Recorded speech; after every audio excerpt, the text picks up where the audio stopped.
pada pelajaran kita di minggu yang lalu, yang mana di situ kita sudah jelaskan daripada manfaatnya ilmu, ya, dan juga daripada bahayanya seseorang di dalam menuntut ilmu.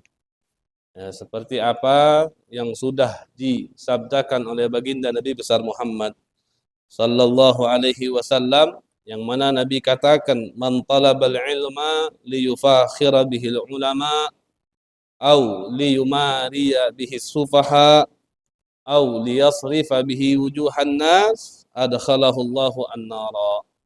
Ya, kata Nabi besar Muhammad, barang siapa yang menuntut ilmu tujuannya hanya untuk dia berbangga-bangga dengan ulama-ulama yang ada di zamannya, atau untuk menjawab atau mencela atau berdebat dengan orang-orang yang bodoh, atau tujuan dia menuntut ilmu agar pandangannya semua orang itu tertuju kepada dia, maka dengan niat yang seperti itu, kata baginda Nabi besar Muhammad sallallahu alaihi wasallam, adkhalahullahu an-nara, orang tersebut akan dimasukkan oleh Allah Subhanahu wa taala ke dalam api nerakanya Allah Subhanahu wa taala. Maka di dalam menuntut ilmu, walaupun banyak sekali manfaatnya, juga di dalam menuntut ilmu itu banyak sekali daripada bahayanya ketika niat daripada seseorang tersebut di dalam menuntut ilmu itu bukan dikarenakan Allah Subhanahu wa taala. Maka ilmu sendiri yang manfaat, ilmu yang menggiring seorang hamba untuk lebih dekat kepada Allah, maka ilmu tersebut hanya bisa didapatkan ketika tujuannya itu, niatnya itu hanya karena Allah. Ketika ilmu tersebut tujuannya bukan karena Allah, maka kita tidak akan dapatkan daripada ilmu yang manfaat. Ketika seseorang tersebut tidak bisa mendapatkan ilmu yang manfaat, maka dengan ilmu yang sudah dia pelajari tersebut, itu tidak bisa memberikan rasa takut dia kepada Allah. Sehingga dengan tidak adanya rasa takut kepada Allah, maka dia gunakan ilmu tersebut untuk kepentingan-kepentingan duniawinya dia. Bukan untuk kepentingan ukhrawinya, bukan untuk Allah, bukan untuk Nabi, bukan untuk menyebarkan daripada agama Islam, bukan untuk memberikan seseorang lebih dekat kepada Allah, tapi hanya untuk tujuan daripada duniawinya dia saja, hanya untuk puing-puing daripada harta dunia. Makanya Al-Imamul Ghazali, di dalam cerita beliau, kalau kita pernah mengkaji daripada manaqibnya Al-Imamul Ghazali dan juga saudaranya, itu Al-Imamul Ghazali ditinggal mati oleh bapaknya. Ketika bapaknya tahu bahwasannya dia ini sudah mau meninggal, itu dia punya harta dikumpulkan semuanya, dan Al-Imamul Ghazali tadi dititipkan kepada teman bapaknya, yang pada saat itu teman bapaknya itu termasuk tergolong daripada orang yang alim. Dititipkan kedua anaknya, diserahkan harta sisa daripada bapaknya tadi. Akan tetapi orang yang alim daripada temannya, abahnya Imam Ghazali tersebut juga bukan termasuk orang yang kaya, sehingga harta yang dititipkan oleh bapaknya Imam Ghazali lambat hari itu juga habis. Yang namanya harta, itu akan fana. Sesuatu hal yang di dunia ini semuanya fana. Kita semuanya fana kecuali Allah Subhanahu wa taala. Maka habis duitnya, habis, hartanya habis. Maka yang dititipkan oleh bapaknya Imam Ghazali ini, dia sudah nggak sanggup lagi menanggung daripada Imam Ghazali dan saudaranya tadi. Akhirnya sama orang tersebut, Imamul Ghazali dan kakaknya ini dimasukkan ke salah satu pondok pesantren yang ada di masa tersebut. Kata temannya, ngomong sama Imam Ghazali, di daerah sana itu ada salah satu tempat belajar. Di situ kalian bisa dapat tempat nginap gratis, makan gratis, juga belajar gratis. Akhirnya Imamul Ghazali menuju ke sana.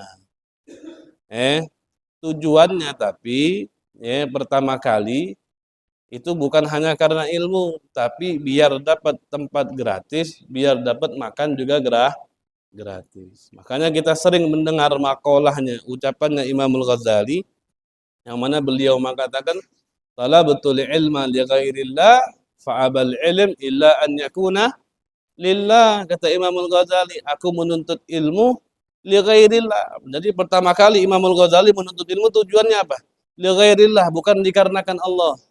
Fa'abal ilm, maka ilmu tersebut enggak mau, menolak, kecuali kalau sekiranya tujuannya itu hanya dikarenakan Allah Subhanahu wa taala. Maka di sini ketika kita ingin mendapatkan daripada ilmu yang manfaat, maka niat pun kita harus benarkan hanya dikarenakan Allah Subhanahu wa taala. Dan ilmu itu adalah suatu nikmat yang besar. Kata Al-Imam Ad-Darkashi, kenikmatan yang di dunia ini itu ada dua. Ada nikmatul abdan, ada nikmah hakikoh. Ada nikmat badan. Nikmat badan itu apa? Nikmat badan itu adalah nikmat afiah. Seseorang diberikan kesehatan itu adalah nikmatul abdan. Kita bisa sembuh dari sakit itu adalah nikmat abdan. Orang dia bisa merasakan kenyang, maka dia harus merasakan lapar terlebih dahulu. Kita mau kenyang bagaimana kita? Kita harus lapar. Kita harus lapar, kita baru bisa kenyang. Kenyangnya itu adalah nikmatul abdan, nikmat afiah. Tapi ada nikmat yang lebih besar daripada itu, nikmat hakikoh. Yang di dunia ini apa? Husulul ilm. Kita mendapatkan pengetahuan.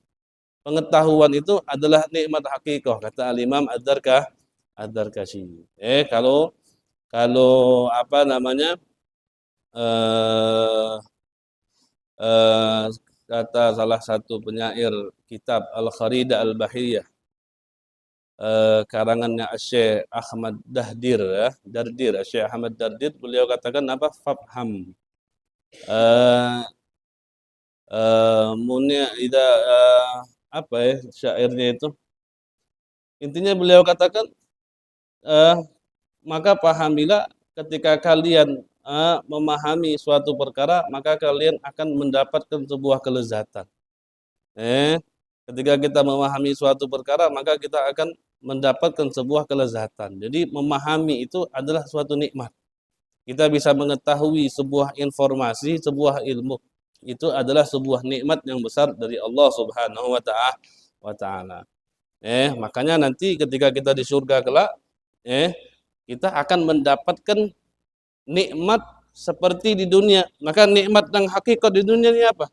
Nikmat dan hakikat di dunia ini adalah husulul ilm. Kita mendapatkan ilmu. Maka di akhirat kelak kita bakal mendapatkan ilmu juga. Salah satu ilmu tadi apa? Ru'yatullah. Seseorang nanti, orang-orang mukmin ketika dia masuk surganya Allah, dia akan mendapatkan sebuah nikmat yang besar. Apa itu? Kita bisa melihat daripada Allah Subhanahu wa taala. Seperti itu. Maka di sini kita lanjutkan, di dalam perkataannya Al-Imam Al-Ghazali, beliau mengatakan, wa iyyaka an yuzayyina laka syaitanu fayaqula laka idza kana qad warada hadzal khatarul azim fil ilmi fatarkuhu aula wala tadhannanna dzalika. Maka kata Imam Ghazali, hati-hati kamu, jangan sampai syaitan itu menghiasi diri kita, memberikan bisikan kepada kita, seakan-akan syaitan itu berkata, oh kalau sekiranya ada ada bahaya yang besar di dalam menuntut ilmu, maka meninggalkannya itu lebih baik. Karena apa? Karena kan Nabi katakan tadi, orang yang nuntut ilmu bukan dikarenakan Allah.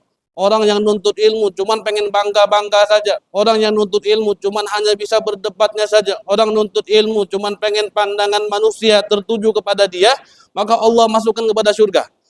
Maka Allah masukkan dia ke neraka. Nah, maka kata Ghazali, hati-hati.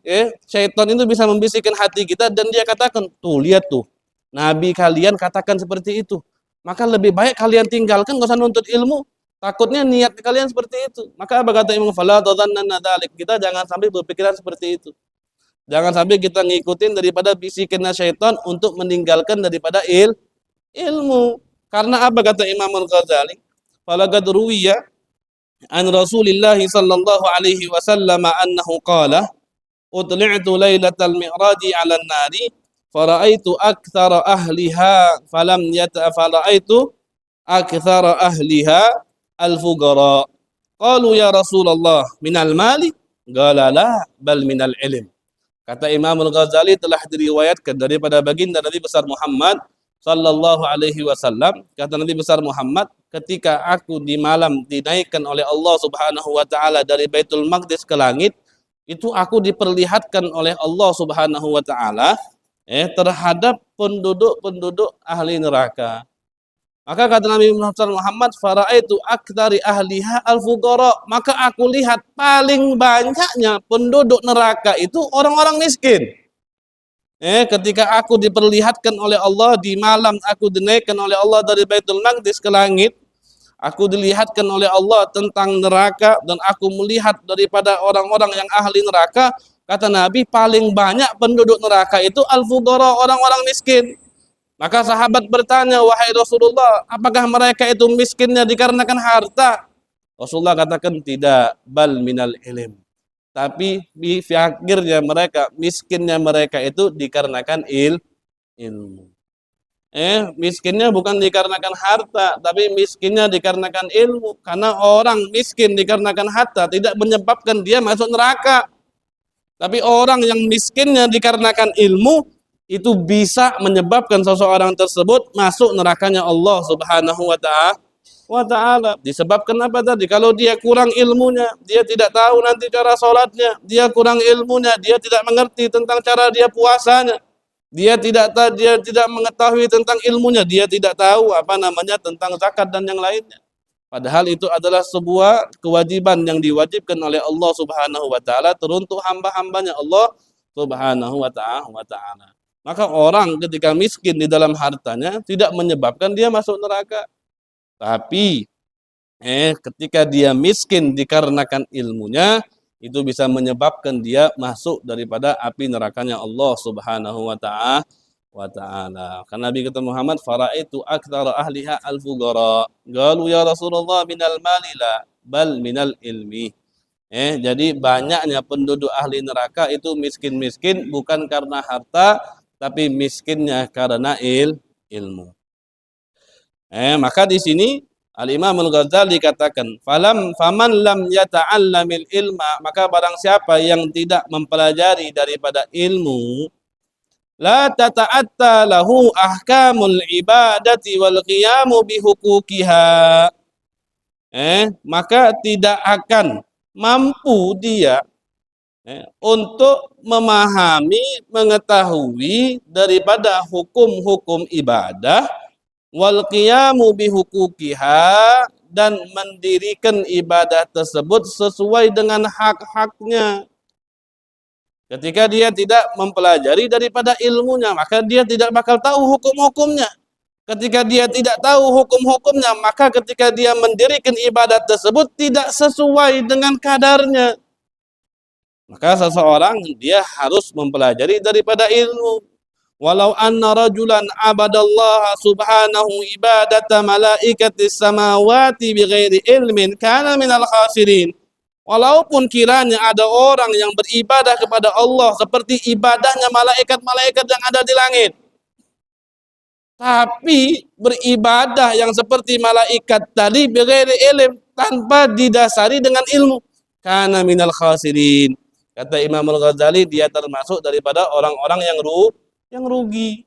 Karena ibadah yang tidak dilandasi dengan ilmu. Fasyammir fi talabil ilmi bil bahsi wat talqini wat tadris. Maka bersungguh-sungguhlah, bersiap-siaplah di dalam mempelajari ilmu bil bahsi. Bahas yakni mutaba'ah, dengan kita menelusuri, dengan kita mencari, dengan kita talqin, tadris, duduk sama seorang guru, belajar, mengajar di dalam menuntut ilmu. wajtanibil kasala wal malala, dan hindarilah malas dan bosan terhadap ilmu. Wa illa, kalau kalian tidak seperti itu, kalau kalian tidak mempelajari ilmu, kalau kalian malas-malasan dalam menuntut ilmu, kalau kalian bosan dalam menuntut ilmu, fa anta fi khatarid dalal, maka kalian akan berada di malapetaka kesesatan, bahaya daripada sesat. Wal iyadu billahi adza wajalla.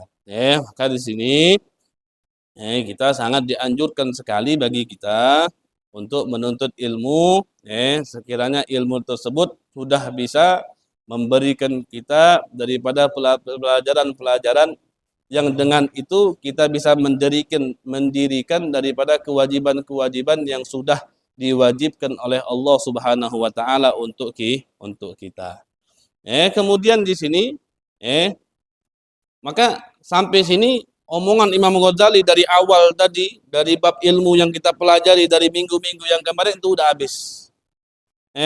Kemudian terakhir di sini Imam Ghazali menyebutkan jumlahnya. Apa yang sudah kita pelajari tentang ilmu tadi disebutkan oleh Imam Al-Ghazali secara globalnya. Apa kata Imam Al-Ghazali? Tsumma jumlatul amr. Kemudian jumlah ataupun global daripada perkara ilmu yang sudah kita pelajari ini, annaka idza nadarta fi dalaili sunillahi ta'ala wa am'anta an-nadhara fa'alimta anna laka ilahan qadiran aliman hayyan muridan sami'an basiran mutakalliman munazzahan an hudutsil kalami wal ilmi wal iradah muqaddasan an kulli naqsin wa afah la yusafu bi sifatil muhdatsin wa la yajuzu alaihi ma yajuzu ala ma yajuzu ala al makhluqin wa la yushbihu syai'an min khalqihi wa la yushbihuhu syai'un wa la tatadammanahu al amakin wal jihatu wa la tahulluhu al hawadis wal afat. Maka kata Imam Al-Ghazali, ketika kamu nadarta, melihat, berfikir tentang tanda-tanda di dalam ciptaan Allah Subhanahu wa taala. Wa am'antan nadhara, dan di dalam melihat dan berpikir tersebut kamu tadabbur, kamu betul-betul berfikir secara jernih, betul-betul melihat secara perlahan. Ketika kalian sudah melihat daripada tanda-tanda Allah Subhanahu wa taala, maka di situ kalian akan ketahui bahwasannya apa? Annalaka ilahan qadiran, bahwasannya kalian memiliki Tuhan yang maha kuasa. Ala kulli syai, atas segala sesuatu. Aliman, kalian memiliki Tuhan yang maha tahu. Bijami'il mawjudat, dari semua hal yang ada di muka bumi ini. Hayyan, yang maha hidup. Hayyan bila ruh, Allah tanpa ada ruh. Muridan, Tuhan yang berkehendak. Sami'an, yang maha mendengar. Basiran, yang maha melihat. Yang mana mendengarnya Allah, melihatnya Allah itu tidak seperti kita, tanpa ada telinga, tanpa ada mulut.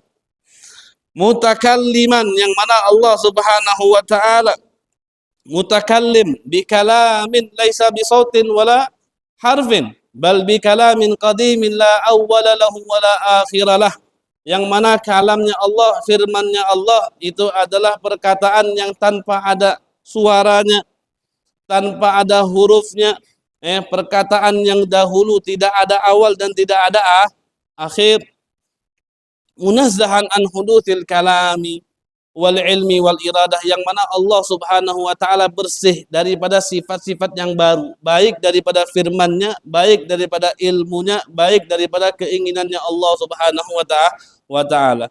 Muqaddasan an kulli naqsin wa afatin, Allah Subhanahu wa taala itu bersih, maha suci dari sifat-sifat yang kurang, sifat-sifat yang bisa mengurangi daripada kesempurnaan Allah Subhanahu wa taala. La yusafu bi sifatil muhdatsin, Allah Subhanahu wa taala tidak disifati dengan sifat-sifat yang baru, sifat-sifat orang-orang yang baru seperti kita ini, muhdas. Wala yajuzu alaihi ma yajuzu alal makhluqin, dan tidak diperbolehkan bagi Allah apa yang diperbolehkan daripada makhluk. Wala yushbihuhu syai'an min khalqi, Tidak ada yang menyerupai Allah Subhanahu wa taala daripada makhluknya. Wala yushbihuhu syai'un, dan makhluknya pun tidak merupai Allah Subhanahu wa taala. Wala tatadammanahu al-amakin wal jihad, dan Allah Subhanahu wa taala tidak menetap baik itu di tempat ataupun di arah. Wala tahulluhul hawadis wal afat, dan tidak pula Allah Subhanahu wa taala ditempati al hawadis oleh sesuatu hal yang baru, wal afat, dan kekurangan-kekurangan yang bisa mengurangi daripada sifat sempurnanya Allah Subhanahu wa taala. Wa nadarta, dan juga ketika kalian sudah melihat daripada tanda-tanda tersebut dan kalian sudah mengetahui dari apa yang sudah kita sebutkan di atas, wa nadarta fi mu'jizatir rasul, dan kalian juga sudah melihat, sudah berfikir, sudah mempelajari daripada mukjizat-mukjizatnya baginda Nabi besar Muhammad sallallahu alaihi wasallam, wa a'lami nubuwwatih, dan juga tanda-tanda daripada kenabiannya baginda Nabi besar Muhammad sallallahu alaihi wasallam. Ketika kita sudah mengetahui tanda-tanda nabinya, kita sudah mengetahui daripada mukjizat-mukjizatnya, maka dengan itu kita mengetahui bahwasannya Nabi besar Muhammad itu adalah betul utusannya Allah Subhanahu wa taala.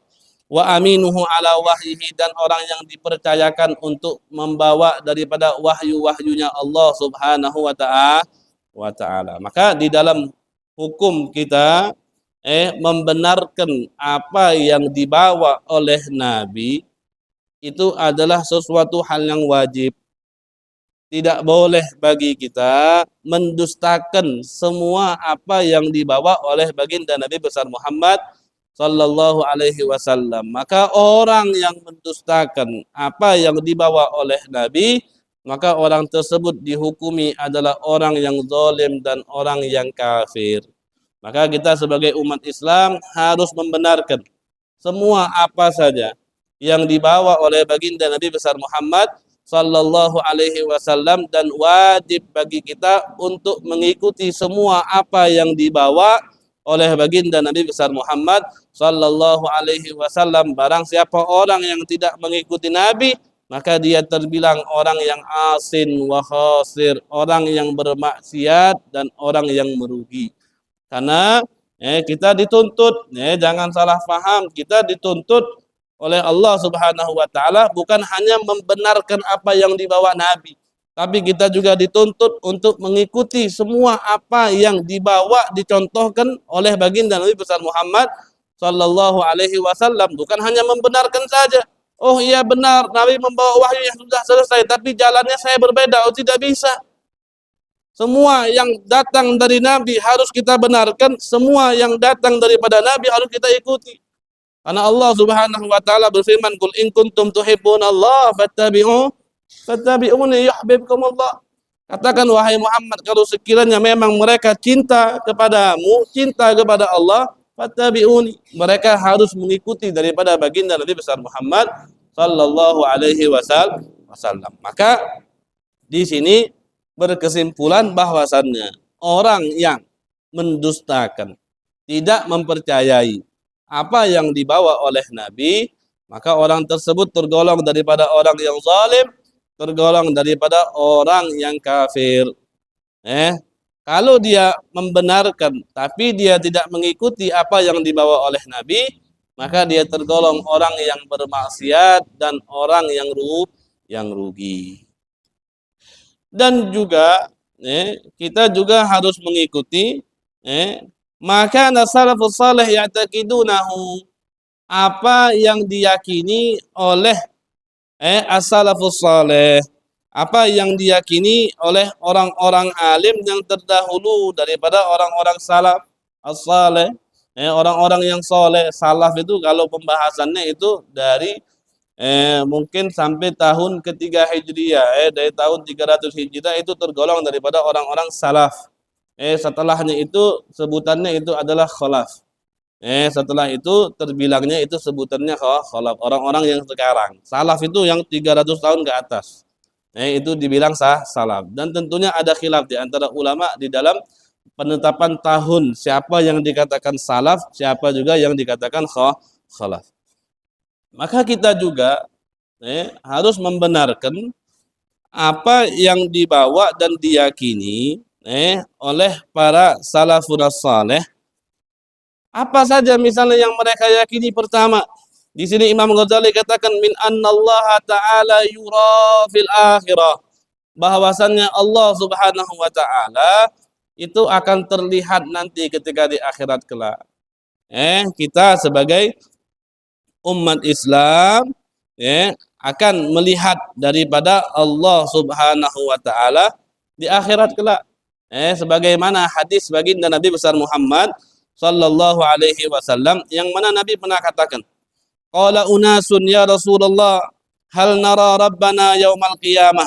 Ada orang bertanya, wahai Rasulullah, hal nara rabbana yaumal qiyamah, apakah kita nanti melihat Allah di hari kiamat? Maka Nabi besar Muhammad sallallahu alaihi wasallam menjawab, hal tudarruna fi syamsi laisa dunaha sahab.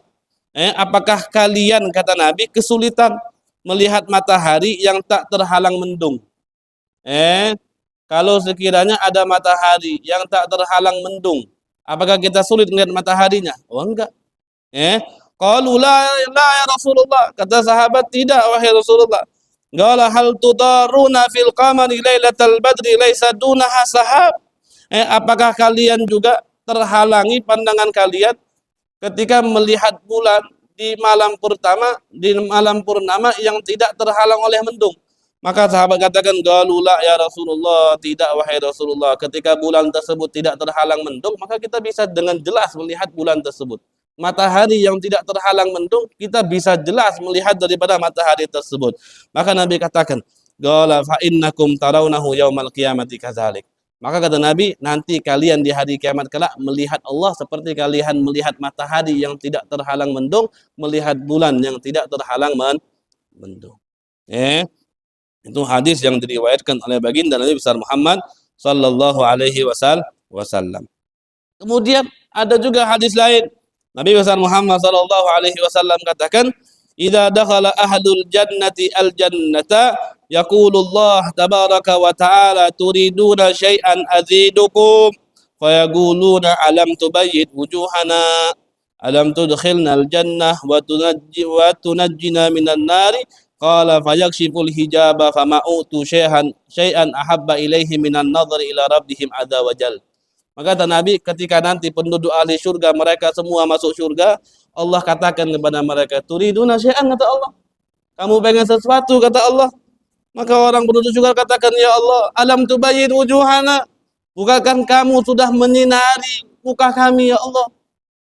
Alam tudkhilnal jannah. Bukankah kau sudah masukkan kami syurga, ya Allah? Wa tunajjina minan nari. Bukankah kau sudah menyelamatkan kami dari api neraka, wahai Allah?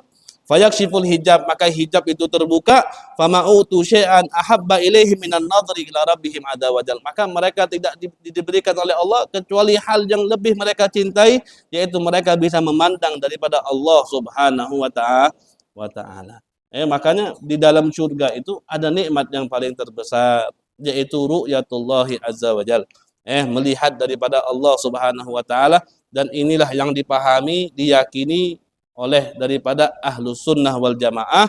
Kita semua nanti melihat daripada Allah Subhanahu wa ta'ala seperti apa firman Allah yang Allah katakan, lilladzina ahsanul husna wa ziyadah. Allah katakan apa? Bagi orang yang beriman, Allah akan berikan mereka apa? Al-husna. Allah akan berikan mereka syurga, dan Allah berikan mereka ziyadah. Ziyadah ini kalau dalam bahasa tambahan, apa ziyadah ini? Ulama tafsir mengatakan ziyadah ini adalah ru'yatullahi azza wa jalla. Ketika mereka dimasukkan Allah syurga, Allah berikan mereka tambahan nikmat yang paling besar, bahkan lebih besar daripada masuknya syurga, yaitu mereka bisa memandang, melihat daripada Allah Subhanahu wa ta'ala. Wujuhu yawma idin nadirah ila rabbiha nadirah. Wujuhu yawma idin nadirah. Muka-muka yang pada saat itu muka-mukanya berseri. Orang-orang penduduk surga, orang-orang ahli saleh, orang-orang yang beriman, nanti mukanya di hari kiamat nadirah, berseri, bercahaya. Ila rabbiha nadirah. Mereka semua melihat daripada Allah Subhanahu wa ta'ala. Jadi kita meyakini sebagai kita yang bermazhab, yang mengikuti daripada akidahnya ahlu sunnah wal jamaah. Kita meyakini bahwasanya nanti di hari kiamat kelak kita akan melihat daripada Allah Subhanahu wa taala. Nah, tapi yang perlu kita pahami ini di dalam melihat itu seperti apa. Nah, itu yang perlu kita pahami sekarang. Kita meyakini bahwasannya kita semua melihat Allah. Dan di dalam melihat itu nantinya akan berbeda-beda. Ada orang yang mendapatkan nikmat tersebut bisa melihat Allah setiap hari di surga nanti. Ada orang nanti yang bisa melihat Allah seminggu sekali. Ada orang yang bisa melihatnya sebulan sekali. Mungkin ada juga yang bisa melihatnya setahun sekali. Tergantung kedudukannya mereka. Berbeda. Orang biasa sama orang wali berbeda. Orang biasa sama orang berilmu beda. Orang biasa sama para nabi berbeda. Orang biasa sama orang-orang yang kedudukannya tinggi sisi Allah beda nanti. Cara mereka melihat Allah nanti di surga dan berapa kali mereka bakal melihat Allah Subhanahu wa taala. Maka di dalam melihat ini kita pendapatnya daripada Ahlus Sunnah wal Jamaah bahwasannya melihat Allah itu bukan seperti kita saling pandang sekarang ini. Bukan seperti itu. Bukan seperti kita melihat saling pandang, kita lihat fisiknya, kita lihat ada tangannya, kita lihat ada matanya, kita lihat ada mukanya, tidak seperti itu. Tidak seperti apa yang dipahami oleh Al-Mujassimah. Ada akidah namanya Ahlut Tajsim. Mereka yang mengatakan Allah Subhanahu wa taala itu punya fisik. Allah Subhanahu wa taala itu punya size. Ada bentuk, ada ukuran dan yang lainnya. Kalau kita pemandangan tidak seperti itu. Mereka meyakini melihat Allah. Tapi melihat dengan pandangan yang fisik seperti ini. Tapi tidak. Kita Ahlus Sunnah wal Jamaah tidak seperti itu. Pendapatnya Mu'tazilah, mereka meyakini bahwasannya nanti kita tidak melihat Allah Subhanahu wa taala. Itu pendapatnya Mu'tazilah. Karena Mu'tazilah mengatakan ar-ru'yah yastalzimut tajsim. Karena kalau melihat itu pasti mengharuskan yang benda yang kita lihat itu harus ada bentuk. Karena gini, kalau mata kita ini yang biasa, mata ini ketika dia pengen lihat satu benda, maka benda tersebut dia harus ada bentuknya. Nggak boleh terlalu kecil, nggak boleh juga terlalu besar. Nggak boleh terlalu dekat, nggak boleh juga terlalu jauh. Kita kalau benda kita lihat dekat kayak gini, nggak lihat kita. Kalau terlalu jauh juga mata kita nggak bisa memandang karena mata ini ada batasan. Kalau kita ngelihat benda terlalu kecil banget nggak kelihatan. Terlalu besar juga kita nggak bisa melihat. Nah, maka di sini Mu'tazilah mengatakan kita nggak bisa melihat Allah nanti di hari kiamat. Berbeda dengan pendapatnya Ahlus Sunnah wal Jamaah. Apa sih maksud kita melihat Allah? Nah, sini Ahlus Sunnah wal Jamaah. Mereka mengatakan maksud daripada kita melihatnya Allah Subhanahu wa taala itu adalah ziyadatul ilm. Kita ditambah ilmu atas pengetahuan Allah Subhanahu wa taala. Bukan berarti kita melihat dengan mata kita, dengan mata fisiknya kita melihat bentuk dengan arti kita melihat Allah, kita sudah tahu hakikatnya, tidak. Hakikatnya Allah itu tidak mungkin bisa kita ketahui. Sekiranya kita melihatnya Allah yaitu dengan pemahaman, kita melihat ditambahkan ilmunya Allah, pengetahuannya kita tentang Allah Subhanahu wa taala. Sama seperti misal ada orang di dunia. Ana pertama kali misalnya belum kenal sama Bapak Arba'ah. Tapi ana sering dengar dari mulut-mulut orang, oh Bapak Arba'ah ini orangnya seperti ini, tinggalnya di sini, mukanya seperti ini, orangnya perilakunya seperti ini.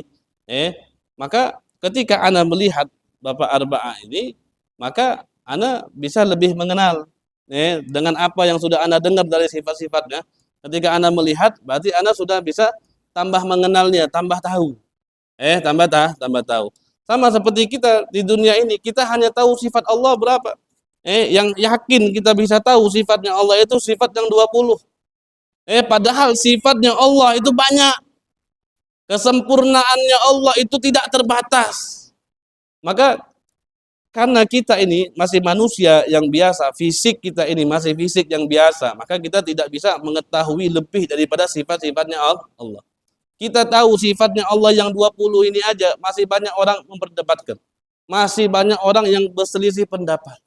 Maka ketika kita di dunia ini hanya tahu sifatnya yang 20 saja, maka ketika kita di akhirat kelak, kita bisa memandang daripada Allah Subhanahu wa taala, Nah, pandangan tersebut yang kita lihat tersebut apa? Ziyadatul ilm. Kita ditambah ilmu oleh Allah Subhanahu wa taala di dalam mengetahui sifat-sifatnya Allah Subhanahu wa taala, tapi bukan daripada hakikat, semua hakikat sifatnya kita tahu, bukan.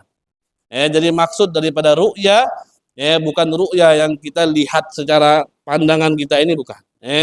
Ru'yanya itu nanti ditambahkan ilmu pengetahuan oleh Allah Subhanahu wa taala tentang daripada zatnya Allah Subhanahu wa taala.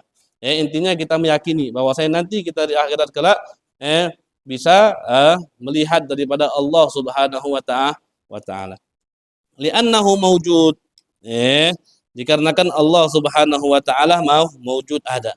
Walaysa fi jihatin mahdudah wa huwa ghairu mahdud, dan tidak di arah yang apa namanya yang sudah ditentukan, oh di sini enggak. Allah itu tidak ada apa namanya tempat, tidak ada arah keluar. Allah itu keluar daripada zona waktu. Allah itu tidak ada kata kapan, tidak ada kata mulai, dan tidak ada kata selesai daripada Allah Subhanahu wa taala. Allah keluar daripada tempat, keluar daripada arah, keluar daripada zona waktu. Wa annal Qur'ana kalamullahi ta'ala ghairu makhluk. Dan kita juga harus meyakini bahwasannya Al-Qur'anul Karim itu adalah kalamullah, itu adalah firman-Nya Allah, ghairu makhluk, bukan makhluk. Laisa bihurufin muqatta'ah wala aswatin mukhtalaqah. Bukan daripada huruf-huruf yang terpotong ataupun suara-suara yang dibuat. Idlau kana kadzalika, kalau misalnya demikian, lakana min jumlatil makhluqat, maka kalamullah itu termasuk daripada makhluk-makhluknya Allah Subhanahu wa taala. Jadi Quran itu bukan makhluk. Berbeda dengan orang mengatakan mushaf. Mushaf, kertas ini itu makhluk. Kertas ini sampulnya itu makhluk, tapi kalamullah itu bukan makhluk. Kalamullah itu bukan makhluk. Tapi kalau sampulnya ini kertas, kan kertas nih dibikin ini. Itu makhluk. Kertas yang seperti ini itu makhluk. Tapi kalamullah, firman-Nya Allah itu bukan makhluk. Karena firman-Nya Allah itu qadim. La awwala lahu wala akhiralah. Kemudian wa annahu la yakunu fil mulki wal malakuti faltatu khatirin wala laftatu nadhirin illa bi qada'illahi ta'ala wa qadarihi wa iradatihi wa masyiatihi subhanahu. Maka tidak ada, baik itu di alam nyata fil mulki di dunia, awil malakuti atau di alam gaib yaitu di akhirat, faltatu khatir, baik dari gerak hati, wala laftatu nadhir, atau dari kejapnya mata, itu semuanya itu bisa terjadi dikarenakan godoknya Allah, dikarenakan kuasanya Allah, dikarenakan keinginannya Allah Subhanahu wa taala. Semua yang terjadi baik di dunia nyata ataupun di alam yang gaib yaitu di alam akhirat, yang terlintas dalam hati atau yang dikejapkan mata, itu semuanya terjadi dikarenakan godoknya Allah, kuasanya Allah, keinginannya Allah Subhanahu wa taala. Faminhul khairu wasyad, baik dan jeleknya itu datang dari Allah. Wan naf'u wad-dur, manfaat ataupun bahaya itu semuanya dari Allah. Al iman wal kufur, iman dan kufur itu semuanya dari Allah. Maka semua itu diberikan oleh Allah Subhanahu wa taala. Apakah boleh? Boleh. Kenapa?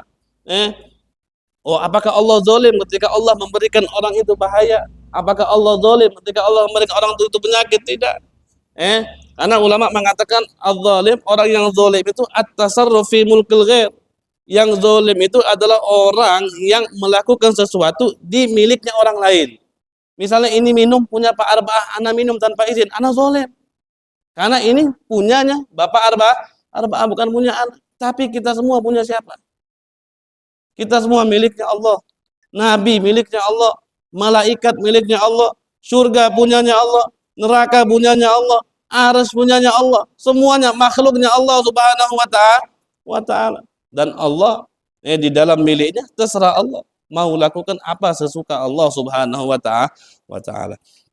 Wa annahu la wajiba 'ala Allah ta'ala li ahadin min khalqihi, dan tidak ada kewajiban bagi Allah Subhanahu wa taala terhadap makhluknya. Allah enggak wajib berikan kita nikmat. Allah nggak wajib berikan kita rizki. Allah nggak wajib untuk hidupkan seseorang. Allah nggak wajib untuk matikan seseorang. Allah nggak wajib memberikan kita semua ini, tidak. Makanya semua ini yang bisa kita rasakan itu adalah semua anugerah nikmat yang tidak diwajibkan oleh Allah Subhanahu wa taala untuk kita, tapi Allah masih berikan kepada kita. Makanya di dalam nazam Aqidatul Awam di permulaannya apa? Di situ beliau katakan abda'u bismillahi warrahmani wabirrahimi daimil ihsani. Apa situ beliau katakan abda'u, aku memulai ini nazam. Bismillah, dengan mengucap nama Allah. Warrahmani, zat yang maha pengasih.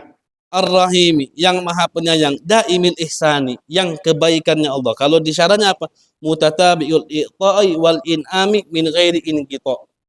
Apa maksud daimul ihsan? Mutatabi'ul i'ta' wal in'am. Yang mana Allah Subhanahu wa taala terus menerus memberikan orang daripada karunia-Nya, memberikan orang itu daripada nikmatnya tanpa terputus. Padahal itu enggak wajib. Semuanya itu Allah berikan kepada kita cuma-cuma. Allah berikan kita karena sayangnya Allah kepada hamba-Nya, karena kasihnya Allah Subhanahu wa taala kepada hamba-Nya. Allah tidak wajib mengabulkan kita punya doa. Bukan berarti ketika kita berdoa Allah harus kabulkan. Ya terus kalau misalnya ada orang mengatakan kalau memang sekiranya doa itu tidak wajib Allah kabulkan, terus buat apa kita berdoa? Doa itu adalah ibadah. Kita berdoa itu adalah ibadahnya kita kepada Allah, terlepas doa tersebut dikabulkan atau tidak dikabulkan oleh Allah Subhanahu wa taala. Dengan kita berdoa kepada Allah, maka itu bisa menjadi tanda, bisa menjadi poin, bisa menjadi momentum bahwasannya kita ini adalah seorang hamba yang membutuhkan daripada kasih sayangnya Allah Subhanahu wa taala. Seperti itu, maka Allah tidak mempunyai kewajiban untuk memberikan daripada kita daripada nikmatnya Allah Subhanahu wa taala. Makanya kalau kita perdalami lagi di dalam ilmu tauhid, nanti di dalam sifatnya Allah itu terbagi, ada sifat yang namanya sifat az-zatiyah, ada namanya sifat af'al. Sifat af'al itu apa? Sifat af'al itu seperti al-ihya, al-imata, ar-rizq, menghidupkan, mematikan, memberikan rizki.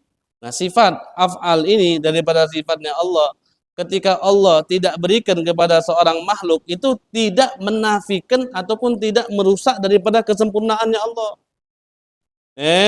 Berbeda nanti ketika sifat-sifat yang zatiyah, seperti sifat-sifat yang 20 tadi, seperti sifat yang nafsiyah, salbiyah, ma'anin, ma'nawiyah, yang bagian-bagiannya nanti.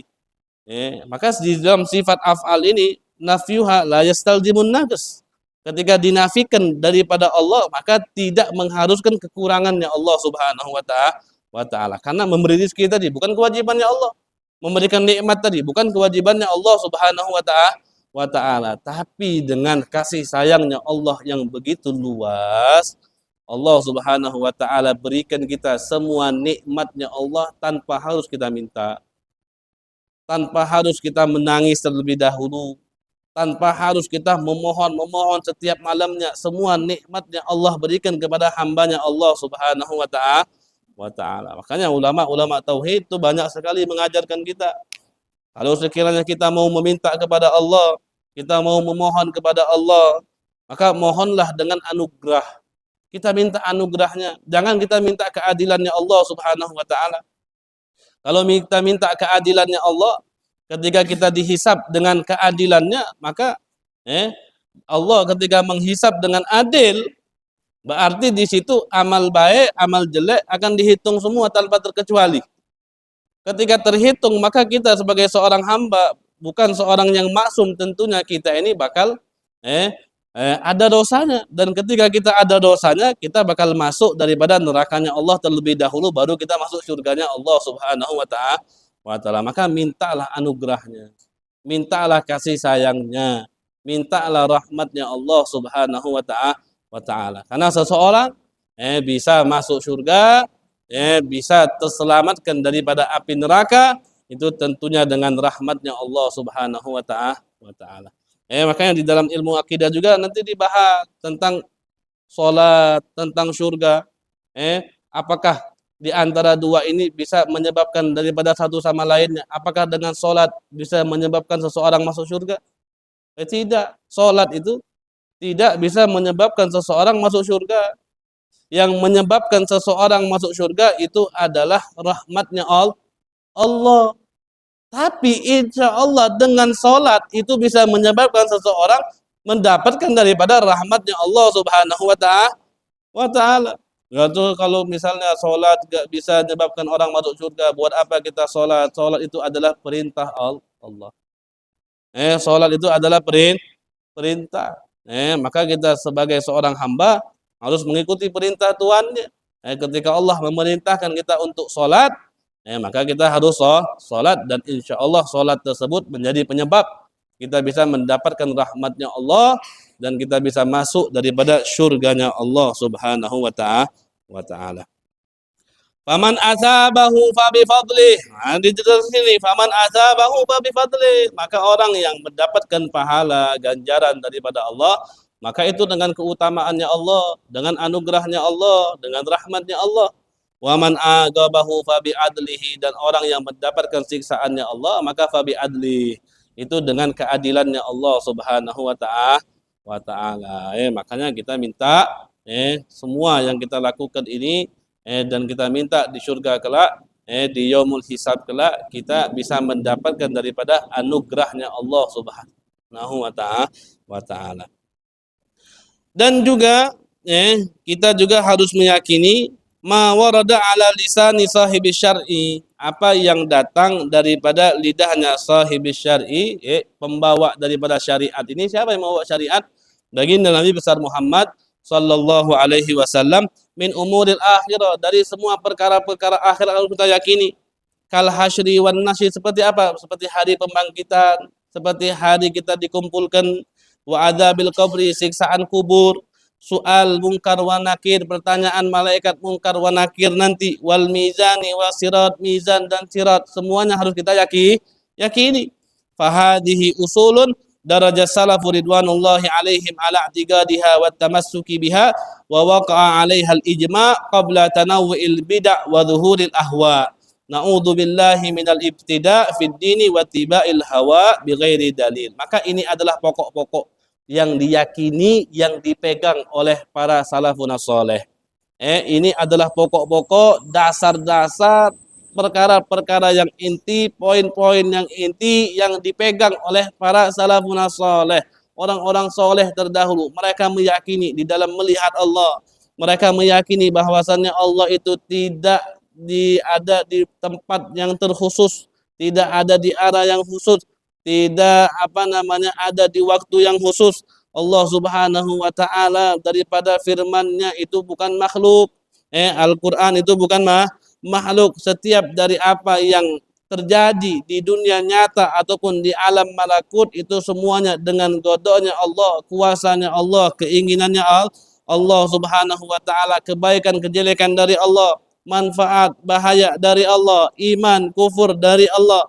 Dan Allah Subhanahu wa taala tidak ada kewajiban untuk memberikan kita daripada nikmatnya Allah Subhanahu wa taala.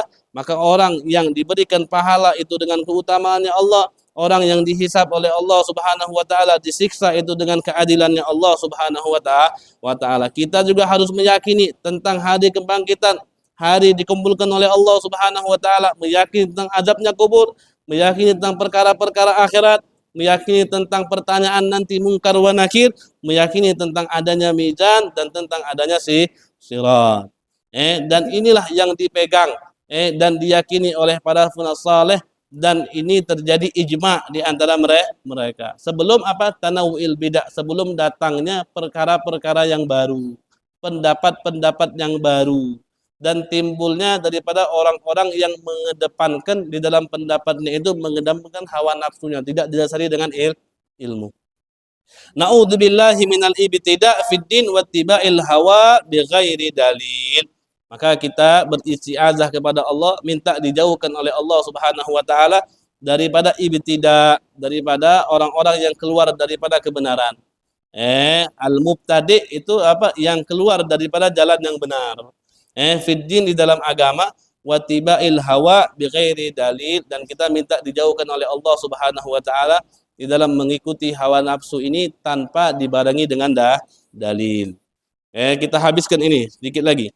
Tsumma nadarta fi a'malil qalbi wal mawajibil batinati wal manahil lati ta'ti fi hadzal kitabi liyahsula laka ilmuh. Tsumma ta'rifu jumlata ma tahtaju ila istimali ka taharati wa salati wa shaumi wa nahwihi. Kemudian kalian pelajari, kalian lihat di dalam amal-amal hati ini, dan apa yang diwajibkan di dalam perkara-perkara batin ini, dan apa yang dilarang dalam perkara-perkara batin. Liyahsul laka ilmu, agar kalian mendapatkan pengetahuan tentang itu. Tsumma ta'rif, kemudian kalian mengetahui jumlah apa yang diwajibkan bagi kalian untuk mempelajarinya, atau apa yang dibutuhkan untuk kalian. Seperti apa? Seperti toharo, sholat, puasa, dan yang lain-lainnya. Fa'in fa'alta dzalik, maka ketika kalian sudah melakukan itu semua, apa?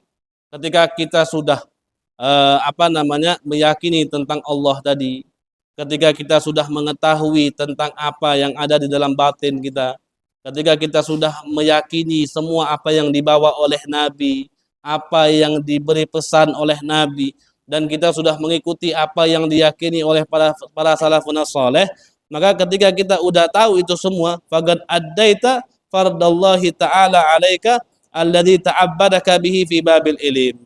Maka kamu sudah melakukan, sudah menunaikan, sudah melaksanakan kewajiban Allah Subhanahu wa taala, yang mana dengan kalian melakukan tersebut itu kalian di bab ilmu. Walaqad sirta min ulama'i ummati Muhammadin sallallahu alaihi wasallam, dan kalian sudah menjadi daripada ulama-ulama umatnya baginda Nabi besar Muhammad sallallahu alaihi wasallam, ar-rasikhina fil ilmi, yang ilmunya itu mantap, yang ilmunya itu banyak, yang ilmunya itu kokoh.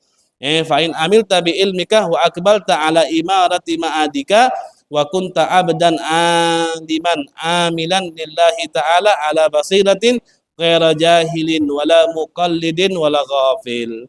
Ketika kalian sudah mengamalkan daripada ilmu kalian, maka kalian sudah menjadi daripada hambanya Allah yang mengetahui, yang mengamalkan daripada ilmunya dikarenakan Allah ala basira, atas sesuatu hal yang sudah jelas. Kalian tidak bodoh lagi, tidak termasuk orang yang mugallid, yang mengikuti daripada orang, wala wala ghafil, dan juga tidak menjadi orang yang lalai. Walakas syaraful azim, dan bagimu kemuliaan yang besar. Wali ilmika al-qimatul kathirah wa thawabul jazil, dan bagi ilmumu itu mendapatkan daripada qimah yang banyak dan pahala yang besar. Wa kunta qad gata'ta hadhil aqabata wa khallaftaha wara'aka. Dan dengan itu ketika kita mengamalkan ilmu yang sudah kita ketahui dan kita sudah meyakini semua tadi yang dibawa oleh para salafun saleh, maka kita sudah melalui daripada jalannya ilmu ini. Kan kita dari awal tadi kita belajar tentang ilmu. Dijelaskan semua tentang ilmu, pentingnya ilmu, bahayanya ilmu, apa saja ilmu yang penting, semuanya sudah dijelaskan. Maka ketika kita sudah mengetahui itu semua, dan kita sudah yakini itu semua, dan kita mengikuti semua apa yang dibawa oleh Nabi besar Muhammad, apa yang diyakini oleh para salafun saleh, dan kita lakukan itu semua, baik dari perkara-perkara keyakinan kita tentang Allah, keyakinan kita tentang Nabi, perkara-perkara tentang perkara yang ada di dalam hati, yang diwajibkan ataupun yang dilarang, ataupun perkara-perkara tentang perkara syariat, tentang sholat dan toharo, ketika kita sudah mengetahui, kita meyakini dan sudah kita amalkan, maka kita sudah melalui daripada jalurnya ilmu ini. Jalurnya ilmu sudah lewat. Sudah kita tinggalkan di belakang kita. Wa gadaita haqqaha biidnillahi subhanahu wa ta'ala, dan kalian sudah menunaikan sesuai dengan haknya dengan izin Allah subhanahu wa ta'ala. Wallahu subhanahu al-mas'ulu an yumiddaka wa iyyana bi husni taufiqihi wa taysirih, innahu arhamur rahimin, wala haula wala quwwata illa billahil aliyyil azim. Maka dengan ini kita sudah menyelesaikan pembahasan kita, pelajaran kita tentang jalan, salah satu jalan yang rumit yang dikatakan dengan jalan ilmu. jalan ilmunya sudah selesai. Tapi masih banyak jalan-jalan yang lain. Nanti setelahnya itu ada jalan tentang taubat. Ketika orang sudah mengetahui ilmu tadi, ketika Imam Ghazali katakan kan, ketika orang sudah tahu ilmu, maka dia bakal ngelihat, ya Allah, ketika saya sudah tahu ilmu tentang sholat, tahu-tahunya dosa saya ini banyak, maksiat saya ini banyak. Jadi akhirnya apa? Ketika dia mau memulai sholatnya, dia mau mendahulukan taubat dahulu. Maka taubat ini kita harus pelajari juga. Bagaimana caranya orang bertaubat? Taubat itu seperti apa? Apa syarat-syaratnya daripada taubat? Jadi insya Allah dari apa yang sudah kita pelajari ini mungkin sudah lewat daripada berapa bulan. Kita hanya mengkaji tentang masalah ilmu ini. Insya Allah sedikit banyaknya bisa kita pegang, bisa kita jadikan pondasi kita di dalam beribadah kita kepada Allah Subhanahu wa taala. Sekali lagi kita ingatkan lagi poin daripada pelajaran kita di malam hari ini yaitu kita jangan takut walaupun kita mendengar tentang hadis Nabi bahayanya orang menuntut ilmu karena niatnya yang jelek, maka kita jangan sekali-kali berniat untuk meninggalkan ilmu tersebut. Dengan niat yang jelek tersebut kita lawan, kita terus niat bahwasannya saya ini menuntut ilmu dikarenakan Allah Subhanahu wa taala. Maka dengan ilmu tersebut yang sudah kita pelajari, maka kita jadikan itu dasar untuk kita melihat, berandai, berpikir tentang tanda-tanda ciptaannya Allah Subhanahu wa taala. Karena dengan kita berpikir dan melihat daripada tanda-tanda ciptaannya Allah, maka dengan itu kita baru bisa mengetahui bahwasannya kita ini punya Tuhan yang maha kuasa, yang maha mampu, yang maha hidup, yang maha berfirman dan yang lainnya. Dan juga kita dengan kita pelajari tadi kita bisa meyakini bahwasannya apa yang diyakini oleh para salafun saleh bahwasannya kita nanti di hari kiamat kelak akan mendapatkan nikmat yang begitu besar, yaitu kita bisa melihat daripada Allah Subhanahu wa taala. Dan perlu kita pahami di dalam melihat Allah itu bukan seperti kita melihat makhluk. Allah itu tidak ada tajsim, tidak ada apa namanya daripada anggota badan seperti kita. Jadi tidak bisa kita lihat dengan fisiknya kita. Pendapat daripada Ahlussunnah wal Jamaah nanti ditambahkan ilmu oleh Allah Subhanahu wa taala bukan melalui mata tapi melalui batin.